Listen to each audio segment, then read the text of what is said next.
à Saint-Pierre-de-Lamy.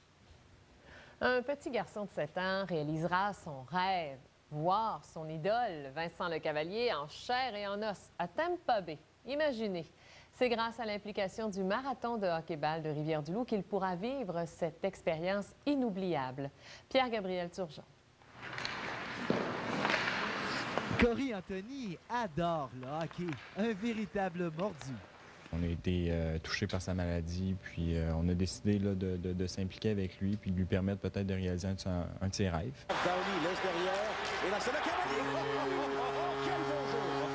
Vincent Lecavalier est le joueur préféré de Corey Anthony. Pourquoi t'aimes Vincent Lecavalier? Ben, il a joué dans l'Océanie, puis j'aime l'Océanie. Le 31 mars, lui et sa famille seront à Tampa Bay pour le voir à l'œuvre. C'est la première fois que Corey Anthony assistera à un match de la Ligue nationale. Imaginez sa réaction lorsque les responsables du marathon lui ont appris la nouvelle. Il sautait partout dans la maison, les deux bras dans les airs, puis ouais, il était content, puis il a appelé sa sœur pour lui annoncer qu'elle aussi elle venait avec lui, puis que c'était assez spécial. J'avais les yeux en eau. Ça touche. Ça fait quelque chose là, de voir qu'on savait que ça allait le chercher, veut pas. Ben, j'étais vraiment content. J'avais hâte d'y aller. C'est que derrière ce masque se cache un petit garçon gravement malade. Depuis sa naissance, Corey Anthony est aux prises avec plusieurs problèmes de santé. Son système immunitaire est très faible. Et comme si ce n'était pas suffisant, cet été, les médecins ont annoncé à ses parents qu'il pouvait perdre son combat à tout moment. À chaque rendez-vous, on sait tout le temps des petites affaires de plus. Puis ça vient dur pour le moral, puis ça vient dur pour lui. Il vient, plus ça va, plus il trouve ça dur. On vient, On veut vraiment montrer qu'à Rivière-du-Loup, même si on n'est pas dans un grand centre, il y a des enfants qui sont malades, il y a des enfants dans le besoin. Pour permettre à Corey Anthony de réaliser son rêve, mais aussi pour continuer d'amasser des fonds au profit de la Fondation de la santé de Rivière-du-Loup, une campagne de financement sera lancée après les fêtes. Pierre-Gabriel Turgeon à Rivière-du-Loup.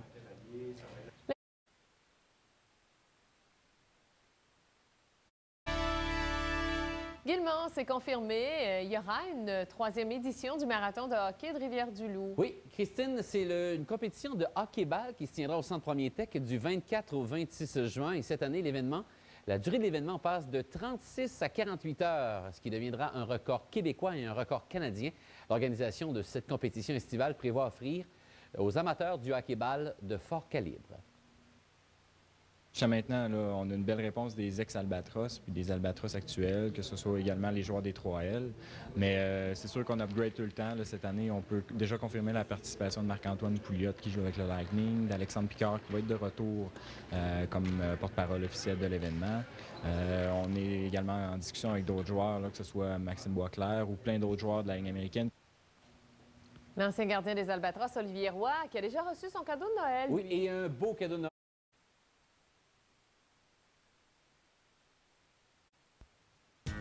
Bon mercredi, bon début d'après-midi. Merci beaucoup d'être avec nous. 15 000 $, c'est ce qu'a remis le marathon de hockey dans les 2 dernières années à la Fondation de la santé du C3S de Rivière-du-Loup.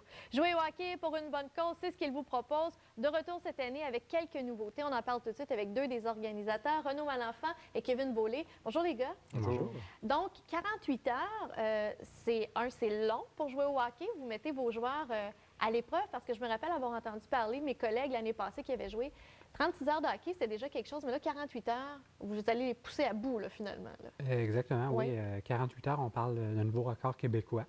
On parle d'une centaine de joueurs.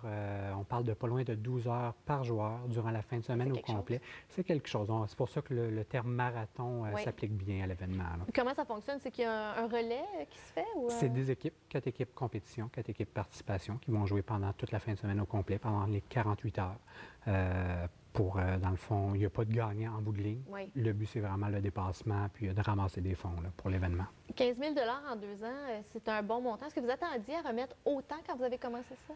La première année, sincèrement, non. Ça a déboulé un peu avec l'engouement qu'on a réussi à créer avec les commanditaires. On a été surpris. On commençait de rien. Puis là, avec la 3e édition, on s'attend beaucoup, sincèrement. Pourquoi avoir décidé de passer de 36 à 48? En fait, c'était vraiment pour augmenter le défi. Oui. Pour aussi le fait de dépasser le record québécois était intéressant pour nous. Puis encore là, d'avoir une meilleure visibilité puis d'amener de quoi d'intéressant aussi en région. Là. Effectivement. Je sais que dans les années passées, vous avez eu des joueurs quand même de haut calibre qui ont participé à votre événement. J'imagine que ça aide aussi là, à la visibilité. Oui, ben, l'année passée, on a encore l'appui d'Alexandre Picard qui joue pour les Coyotes de Phoenix, qui revient encore une fois pour une 3e édition. L'année passée, on avait Cédric Desjardins. Là, cette année, on a Marc-Antoine Pouliot aussi. Donc, d'année en année, ça se parle, puis il y a de plus en plus de gros noms. On a aussi cette année une association avec l'Océanique de Rimouski. Donc, ça va super bien. Puis, c'est plaisant que les joueurs, là, des joueurs de professionnels, des joueurs juniors, des joueurs qui jouent du gros hockey, s'investissent avec nous parce que, comme vous avez dit, c'est pas un événement qui est facile, c'est un événement qui demande beaucoup d'endurance. Puis c'est même dangereux, même pour des blessures, rendu à ce point-là. Mais les joueurs embarquent, puis sont fiers, puis sont contents de venir à Rivière-du-Loup pour passer la fin de semaine avec nous. Là. Il faut dire que cette année, vous êtes associé à 2 causes. Il y a toujours la Fondation de la santé. Je sais que ça vous tient à cœur. Vous gardez toujours ce volet-là pour l'hôpital ici. Oui, avec la Fondation de la santé, comme Renaud, comme vous avez mentionné au début, on a remis 15 000 en 2 ans. Là, cette année, on revient avec eux parce que c'est une cause qui nous tient à cœur. Puis notre objectif, c'est vraiment de garder l'argent en région. Oui. Donc, cette année, là, c'était tout naturel pour nous de revenir avec la Fondation de la santé. Et vous avez ajouté la cause du petit Corey. Peut-être vous pouvez nous mettre en contexte. Oui, bien, le jeune Corey Anthony, on l'a rencontré l'année passée au marathon. Moi, je le connaissais pas. Puis, il a passé pratiquement les 36 heures à l'aréna. Il connaissait les joueurs, il parlait. Puis, on s'est informé un peu sur son état de santé. Puis, ça nous a touchés, ça nous a marqué. Fait que cette année, on a décidé de s'impliquer avec lui. C'est un petit garçon qui est malade. Oui, c'est un petit garçon qui est gravement malade, une maladie au système immunitaire. Okay. Puis, on a appris que son idole, c'était Vincent Lecavalier. Fait que j'ai utilisé les quelques contacts que j'avais pour contacter l'organisation là-bas, puis contacter directement Vincent. Puis on a été en mesure de créer un rêve, le projet Un rêve pour Corey, qui est de permettre au jeune Corey de réaliser son rêve, qui est d'assister une partie de la Ligue nationale à Tampa Bay et de rencontrer justement son idole Vincent Lecavalier après la partie. Donc, il était super content lorsqu'on lui a dit, puis ça va se passer le 31 mars prochain. Donc, même si le voyage se fait avant le marathon va être dédié là, à cette cause-là aussi. Mais à profit, il y a quand même des coûts là, pour amener Corey? Oui, bien, c'est une loge là-bas. C'est sûr que l'organisation de Tampa Bay nous font un prix incroyable pour la loge. Puis, qu'est-ce qui est plaisant, c'est que même des personnes qui vont débourser de leur poche pour justement vivre ce rêve-là avec Corey. Donc, on va être une délégation de 18 personnes. En réalité, le marathon paie pour la famille, mais il y a 13 autres personnes qui viennent là, en déboursant de leur poche pour vivre cette expérience-là avec nous. C'est super intéressant. Donc, les gens peuvent s'inscrire. Hein? Là, c'est le moment où vous prenez les inscriptions? Oui, on est dans la période de recrutement. C'est des inscriptions individuelles. On ne prend pas d'inscription d'équipe. Okay. Mais s'il y a des petites gangs qui veulent se former pour jouer ensemble, il n'y a pas de problème. On parle de 40 $ pour le coût de l'inscription, pour la fin de semaine de jeu au complet. Ça fournit le chandail. L'accès au site, au spectacle d'humour aussi qui va avoir cette année, le samedi soir, le 25 juin.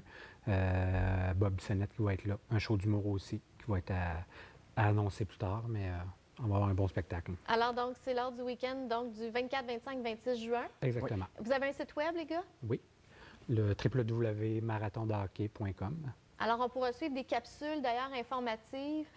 Oui, bien, on a tourné des capsules avec justement des joueurs de l'Océanique, quelques joueurs professionnels, Marc-Antoine Pouliot, Alexandre Picard, qu'on va mettre très bientôt là, sur le site Internet qui invite les gens à venir. Puis si les gens veulent s'inscrire, avoir les informations, tout est sur le site Internet présentement. Marathondehockey.com.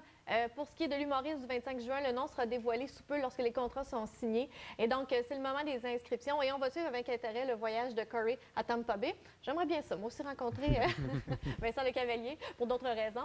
Alors, donc, on va passer. Merci les gars. Bonne chance. Ben, merci. On passe au tirage. C'est finalement ce qu'on vous parlait hier, le spectacle.